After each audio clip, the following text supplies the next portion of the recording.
हाय दोस्तों, आप सभी को फिर से मेरे चैनल बाइबल टॉक में स्वागत करता हूं। दोस्तों, आज मैंने एक बहुत ही खास वीडियो लेके मैं आपके सामने आया हूं। आज हम मिलकर एक वीडियो को देखेंगे। वो वीडियो मैं YouTube में देख रहा था, तो ये वीडियो मैं देखा और मुझे समझ में नहीं आता कि YouTube में आखिर इस प्रकार का वीडियो लोग डालते क्यों हैं। ठीक है, जब उस वीडियो को हम देखेंगे तो आप लोगों को भी समझ में आ जाएगा कि वो वीडियो क्या है। तो बिना किए देरी हम चलते उस वीडियो को देखेंगे और वो भाई कुछ समझना चाहते हैं, कुछ जानना चाहते हैं, हम उनको बताएंगे, समझाएंगे, कुछ चीजें रिप्लाई देंगे। और आप मुझे जरूर बताइए कि आपको क्या लग रहा है, ये हम जो रिप्लाई करेंगे वो आपको क्या लग रहा है, और वो भाई जो कह रहा है उसके बारे में आपको क्या लग रहा है, जरूर कमेंट बॉक्स में आप बताइए। ठीक है, तो शुरू करते हैं। दोस्तों, थैंक्स भारत यूट्यूब चैनल के डंके की चोट कार्यक्रम में मैं राहुल आर्य आपका स्वागत करता हूं। जो मेरे हिंदू भाई विधर्मियों को जवाब देने का कार्य करते हैं, हिंदू धर्म की रक्षा कार्य करते हैं। ठीक है, वेट ए मिनट। पहले तो मैं टोकना चाहूंगा बीच में कि देखो भाई, मैं जहां तक जानता हूं, जो धर्म मतलब होता है आस्था, धर्म मतलब होता है विश्वास। जो नीति के ऊपर मैंने विश्वास किया, और धर्म सीधे रूप से ये परमेश्वर के साथ जुड़ी हुई है। धर्म मेरे हिसाब से इंसानों ने बनाया हुआ नहीं है, ये भगवान के रची हुई, भगवान की बनाई हुई, भगवान की स्थापना की हुई एक नीति है, शैली है, जो वो इंसान को दी है ताकि वो गलत काम ना करे। और ये कभी भी खत्म नहीं हो सकता। अगर ये कभी खत्म नहीं होगा तो ये भाई बोल रहे हैं कि धर्म को रक्षा क्यों कर रहा है।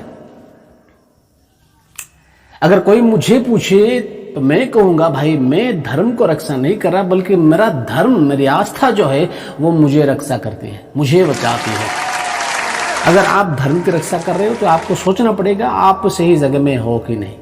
सबसे पहली बात, अगर आप बोलते बोलते अगर गलत बोल दिए हो तो फिर कोई बात नहीं, आप माफी मांग लीजिए। अगर आप सही में आपके धर्म को रक्षा करते हैं, आपके धर्म को आप प्रोटेक्ट करते हो, तो फिर आपको सोचना पड़ेगा, थोड़ा टाइम लेना पड़ेगा, सोचना पड़ेगा।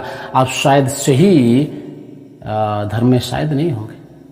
आगे दोस्तों, एक छोटी सी क्लिप आप देख लीजिए उससे पहले।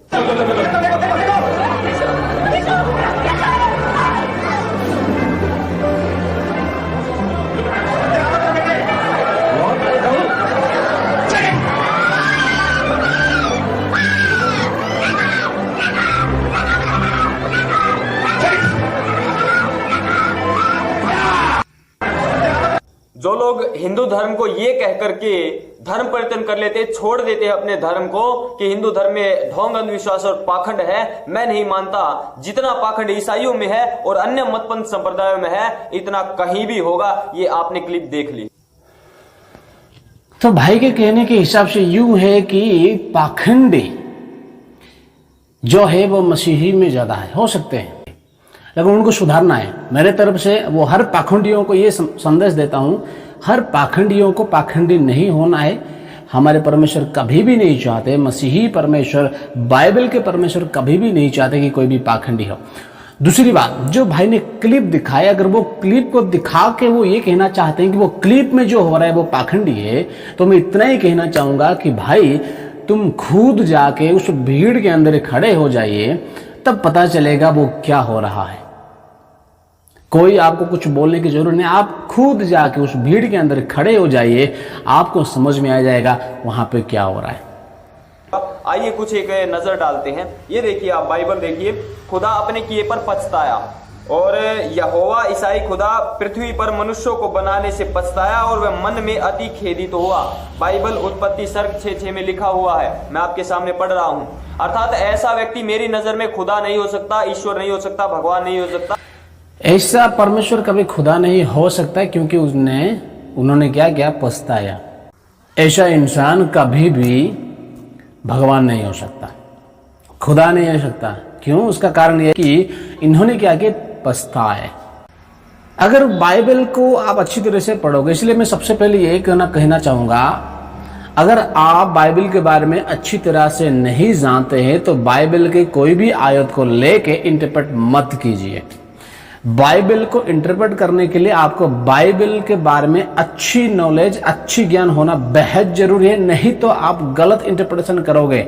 ये मैं पादरियों को कह रहा हूं, ये मैं पास्टरों को कह रहा हूं, जो प्रचार रोज करते हैं उनको मैं बता रहा हूं कि अगर आप बाइबल के बारे में अच्छी नॉलेज, अच्छी ज्ञान नहीं है तो बाइबल के बारे में आप बोल नहीं पाओगे, समझा नहीं पाओगे, आप गलत प्रचार करोगे। तो ये भाई ने, मुझे नहीं पता बाइबल के बारे में इनका कितना ज्ञान है, लेकिन ये एक आयत ले रहे और बता रहे कि यहां पे परमेश्वर अगर पछताए, इसलिए पछताए, भगवान कभी पछताते नहीं। मैं आप ये भाई को इतना कहना चाहूंगा, मेरे भाई, परमेश्वर खुदा यहां जो पछता रहे हैं वो अपने किए के लिए नहीं पछता रहे हैं, बल्कि आपके किए के लिए पछता रहे। अगर आप आगे की आयतों को पढ़ोगे, दुनिया में इतना पाप हो गए, इंसान इतना पाप किया, इतना पाप दुनिया में भर गया, परमेश्वर ने देखे कि धरती में पाप ही पाप है, तब वो अपने मन में खेदित हुए, खेद किए, दुख किए कि मेरे बनाए हुए इंसान इतना पाप क्यों कर रहा है, मैंने इनको क्यों बनाया।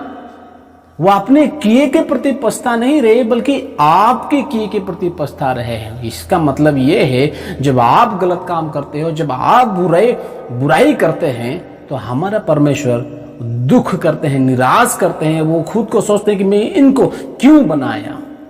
वो खुद के किए के प्रति नहीं पछता रहे, बल्कि आपके किए के प्रति वो पछता रहे, क्योंकि वो धर्मी है, क्योंकि वो धर्मी है। अधर्म से वो दूर रहते, अधर्म वो खुद नहीं करते, संतानों से भी वो नहीं करवाएंगे। वो धर्मी खुदा होने के नाते वो पछता रहे हैं, इसलिए वो खुदा है।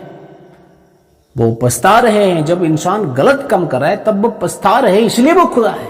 अगर वो नहीं पछताते, दुख नहीं करते, निराश नहीं करते, पाप करने के बाद भी, तो वो खुदा नहीं कहलाते, वो शैतान कहलाते हैं। बाइबल मती रंजित 1 में लिखा है, जो कुमारी मरियम थी उसके पेट से जो है बच्चा पैदा किया बिना किसी वीर्य आदि के। किसने? यहोवा ने, ईसाई खुदा ने, और कह दिया कि ये पुत्र मेरा पैदा होगा, इकलौता बेटा, और उसका नाम था ईसा। कुमारी मरियम के पेट से ईसा पैदा हुआ। तो क्या उस महिला के पेट से ही पैदा कर सकता था वो खुदा? नहीं। मनुष्य कैसे पैदा किए उसने? ये प्रश्न खड़ा हो गया। अर्थात वो खुदा नहीं हो सकता, उसको जिसको महिला की जरूरत पड़ रही हो वो खुदा नहीं हो सकता, क्योंकि उसको एक औरत की जरूरत पड़ रही हो। मैं इनको एक बहुत साधारण सी सवाल करना चाहता हूं मेरे भाई को। भाई इतना बताइए कि इंसान होने के लिए क्या करना पड़ेगा? मेरे ख्याल से the best way to become human is to be born of a woman.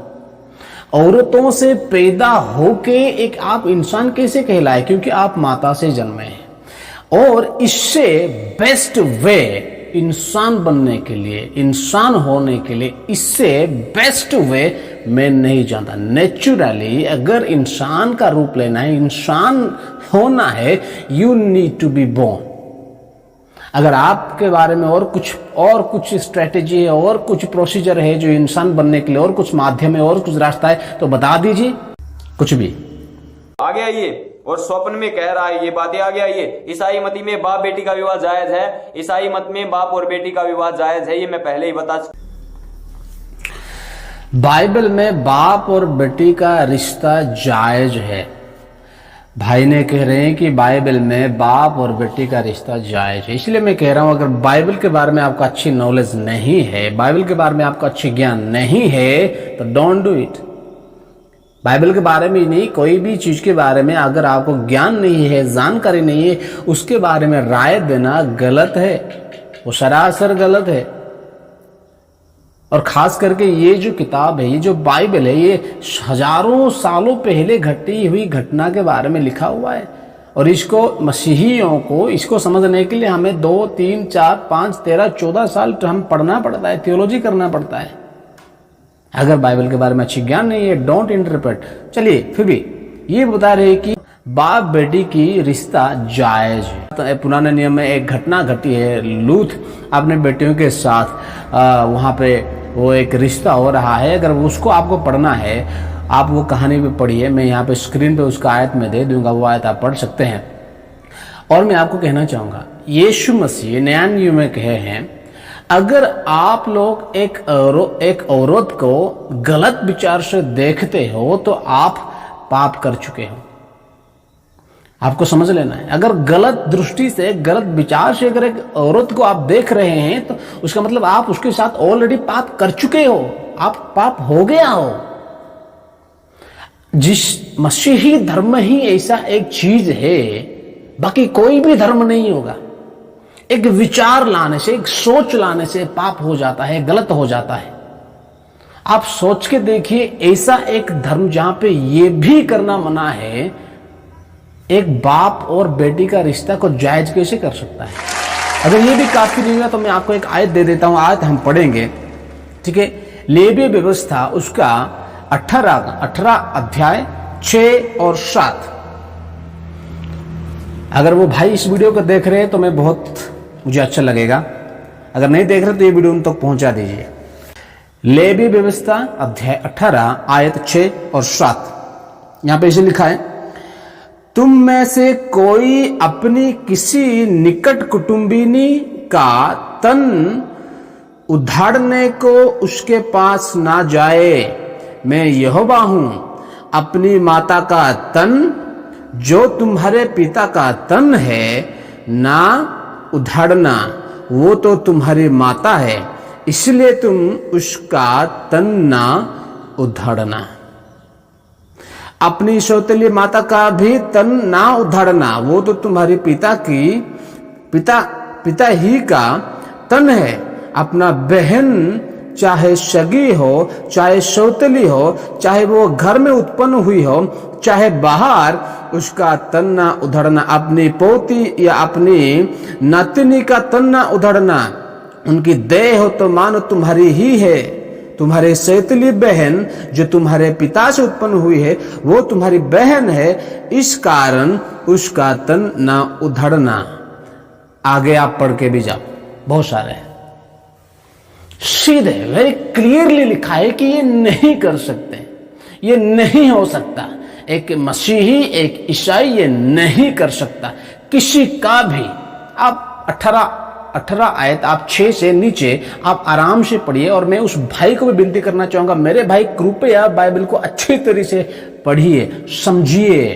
बिना जाने व्यूज पाने के लिए कुछ भी मत करिए, गलत बात है।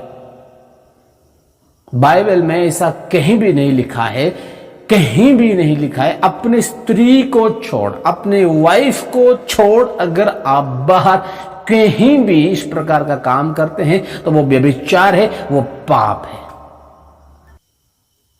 दोस्तों और बहुत सारे आगे हम जाएंगे, लेकिन ये वीडियो अगर मैं जाऊंगा ये वीडियो फिर से बहुत लंबा हो जाएगा, इसलिए इस वीडियो को हम यहाँ पे खत्म करते हैं और पार्ट 2 वीडियो को हम यहाँ से आगे आपको दिखाएंगे। तो जरूर मैं फिर से कहूंगा, कोई भी हमें जो मेरे भाई लोग, मेरे बहन देख रहे हैं, आप कोई भी चीजों के बारे में जाने बगैर उसके बारे में राय देना गलत है। खास करके रिलीजियसली रिलेटेड एनीथिंग, कोई भी चीजों को बिना समझे, बिना अच्छी तरीके से जाने उसके ऊपर राय देना बहुत गलत बात है, बहुत गलत बात है। हम सब हिंदुस्तानी है, हम सब हिंदुस्तान यहाँ पे रह रहे हैं और हिंदुस्तान कॉन्स्टिट्यूशन के हिसाब से सारे धर्म समान है और हम भाई बहन है। एक दूसरे के बारे में उल्टा सीधा बात ना कहे। अगर आपके पास कुछ सॉलिड ऐसे चीज है जो सच में गलत हो रहा है, बिल्कुल आप बताएं, उसके ऊपर गौर किया जाएगा। लेकिन गलत राय बिना जाने, बिना समझे कुछ भी डोंट डू इट बताएं।